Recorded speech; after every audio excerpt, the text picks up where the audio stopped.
This move, 1. d4, aims to control the center, open lines for the queen and bishop, and prepare for a solid pawn structure. This move initiates a flexible response to white's central pawn push, allowing black to develop a piece towards the center and maintain options for various hypermodern or classical defenses. This move initiates many classical queen's pawn openings, aiming to control the center and prepare for rapid development, often leading to positions resembling the queen's gambit. This move signals an intention to enter a queen's Indian or Nimzo-Indian defense, preparing to develop the dark squared bishop and support the d5 pawn break. This move develops a piece towards the center, maintaining flexibility and preparing to castle kingside while keeping options open for various pawn structures like the queen's Indian or Nimzo-Indian defense. This move initiates the queen's Indian defense, preparing to fianchetto the bishop to b7, where it will exert pressure along the long diagonal and support the central pawn structure. This move prepares to fianchetto the kingside bishop, aiming to control the long dark squared diagonal and support a kingside pawn majority, common in systems like the Catalan.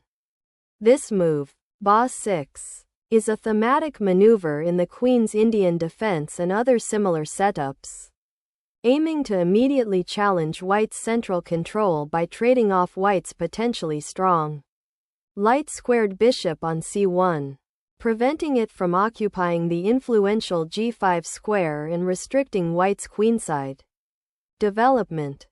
This move solidifies white's queenside pawn structure and prepares to develop the light squared bishop to a fianchettoed position, challenging black's active bishop on a6. This move forces white to clarify their king's pawn structure and potentially disrupts their development by making them spend a tempo on defending the bishop. The move 6. bd2 is a prophylactic move that addresses the immediate threat of the bishop on a6, while also developing the bishop to a more active square and preparing to castle kingside. This move develops the bishop to a passive square, allowing white to maintain central control and prepare for development of their own kingside pieces. White develops the bishop to a natural square on the long diagonal, supporting the central pawn and preparing for kingside castling. This move prepares to challenge white's central pawn structure by creating a pawn lever with the d-pawn, aiming to expand on the queenside. This developing move prepares to contest the important d5 square and supports the central pawn advances, while also potentially activating the bishop on a more advantageous diagonal. Black's king is now safe from immediate threats, allowing focus to shift towards developing pieces and challenging white's central pawn structure. Castling kingside completes development and secures the king, preparing for central pawn advances and the potential for active piece play. This move aims to immediately challenge white's central pawn structure and open lines for black's pieces, reflecting common plans in queen's Indian defense variations where black seeks active counterplay.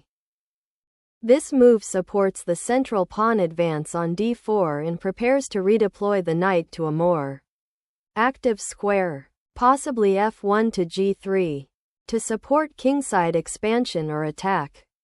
This move solidifies the center and prepares to challenge white's central pawn majority, aiming to equalize pawn distribution and potentially open lines for active piece play later. This move activates the rook, preparing to support a central pawn push with e4 and potentially challenge black's pawn on d5. Black activates the rook to the c-file, contesting control and preparing to challenge white's central pawn structure. This move boldly contests the center, aiming to create central tension and open lines for white's pieces, particularly the queen and bishop on g2. This move initiates a knight maneuver, rerouting the piece from the d7 square to the more active e8 square, aiming to support a future advance on the kingside or reposition for central counterplay. This move prepares to activate the rook on the c-file, potentially supporting a pawn advance or putting pressure on black's queenside. This move correctly reroutes the knight to a more active square, aiming to reinforce the central pawn on d5 and potentially challenge white's central control by preparing dxc4 followed by b5. This move repositions the bishop to a more active square, aiming to control the central dark squares and potentially prepare for a queenside pawn advance. This move develops the bishop to a strong diagonal, supporting the central pawn push and preparing to contest the c-file. This move initiates a kingside pawn storm, aiming to create attacking chances by pushing the pawns forward and potentially opening lines against black's castled king. This move reinforces the e-file, preparing to contest it or defend the e-pawn should white push forward. This move repositions the bishop to a more active square, aiming to support a potential pawn advance on the kingside or exert pressure along the h3c8 diagonal. This move initiates a queenside pawn advance, aiming to gain space and potentially create dynamic play by challenging white's queenside control. This move prepares to prevent black from establishing a strong pawn presence on the queenside with moves like b5, controlling the b4 square and potentially creating a queenside majority for white. The move 17, bf8 is a subtle repositioning, aiming to vacate the g7 square for the king and potentially prepare the regrouping of the bishop to a more active diagonal later, such as g7 or even h6 if the opportunity arises. This move repositions the rook to potentially support a central pawn advance with f4 or to provide more dynamic pressure on the d-file.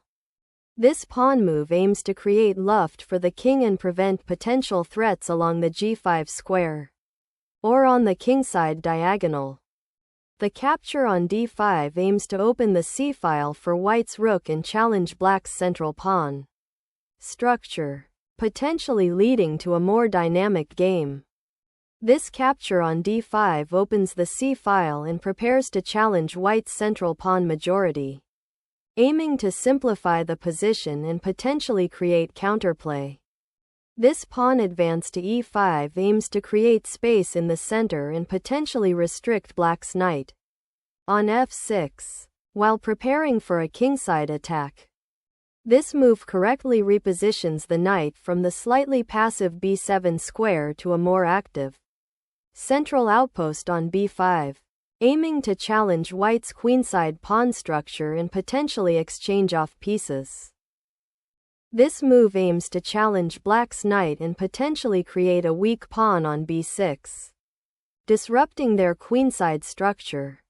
This move strategically repositions the knight from the potentially vulnerable c7 square, allowing it to eye the d6 and c5 squares while preparing for further central pawn advances or knight maneuvers. This move strategically repositions the bishop to a more active diagonal, preparing to challenge black's control of the central squares and potentially support a kingside pawn advance. Black exchanges the rook on c8 for white's rook on c1, aiming to relieve the pressure on the c-file and potentially open up the position for peace activity after the recapture. This move recaptures the rook and reclaims central influence, opening the diagonal for the queen to potentially support the pawn push on e5. This move boldly challenges white's queenside pawn structure and aims to open lines for black's pieces, particularly the bishop on b7 and the rook on c8. This capture opens the a-file for white's rook and challenges black's central pawn majority, aiming to disrupt their structure and gain activity on the queenside. The move qb6 strategically contests the d4 square and supports the advance of the queenside pawns by opening a potential path for the c-pawn. This move repositions the bishop to a more active diagonal, supporting the e5 pawn and preparing for potential central action or kingside play. This move, nxb5, challenges white's centralized knight and aims to disrupt white's queenside pawn structure by opening lines for black's pieces. White initiates a pawn storm on the kingside, aiming to create attacking chances and potentially open lines against black's king by advancing the g-pawn. Black's timely central pawn break with rc8 contests the open c-file, aiming to disrupt white's queenside structure and potentially challenge the advanced a4 pawn. This move reorganizes the queen, aiming to support the g4 pawn's advance and potentially swing over to attack the kingside, while also defending the vulnerable e5 pawn. The bishop redeploys to the a6 square, reinforcing the control over the crucial b5 outpost and preparing to contest the open c-file, aiming to exploit white's slightly weakened kingside pawn structure. White initiates a sharp pawn storm on the kingside, aiming to pry open lines for his pieces and create attacking chances against black's king. The knight repositions to c7, aiming to support the central pawn advance and potentially shift to the active d5 square or reinforce the queenside defense against white's aggressive pawn push. This pawn sacrifice initiates a direct attack on black's kingside, aiming to expose the black king by opening lines for white's pieces. Black captures the bishop on d3, centralizing the piece and removing a key defender of white's kingside attack, while also opening the d-file for potential counterplay. This move recaptures the bishop, centralizes the queen, and prepares to challenge black's queenside majority by opening lines for white's rooks. This pawn capture opens the g-file for white's rook and king. But critically, it allows black to create a passed pawn on the h-file after recapturing, potentially becoming a powerful attacking force. This knight maneuver aims to improve its position by potentially redeploying to f4 or g4, supporting the kingside attack, and centralizing itself after the pawn exchanges. The move bg7 is a sensible repositioning, bringing the bishop to a more active diagonal and preparing to defend the kingside pawn structure. The rook advances to the g-file, aiming to pressure black's kingside and exploit the weakened pawn structure, while also preparing to potentially swing over to the h-file or support a pawn push. This move repositions the queen to a more active square, eyeing the kingside and potentially setting up further threats against white's king once the g-file opens.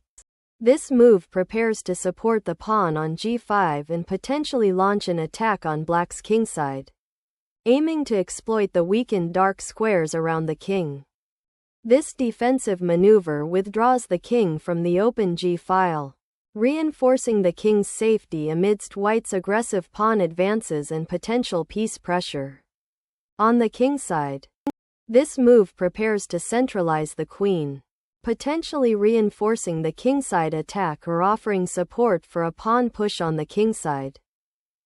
The queen repositions to safeguard the king and prepare for potential pawn advances on the kingside. The knight's centralizing maneuver to f6 offers a potent attack on black's kingside, particularly targeting the vulnerable pawn on g7 and potentially setting up a fork on the king and rook if white can exploit the weakened pawn structure. The move prepares to defend the g7 bishop and supports the d5 pawn, while potentially opening a path for the king to escape the pressure on the kingside. This move repositions the bishop to a more active diagonal, targeting black's weakened kingside dark squares and supporting a potential kingside pawn push. The capture sacrifices the queen to disrupt white's pawn structure and create counterplay against the weakened kingside, but it is premature and loses material. This capture is critical as it removes white's active knight, simplifying the position and potentially opening lines for black's rook and queen on the kingside.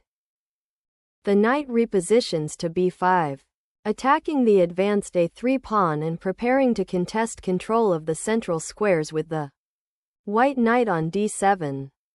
This move recaptures the pawn on f6, centralizing the knight and preparing to defend the kingside pawns while also potentially eyeing the c7 square.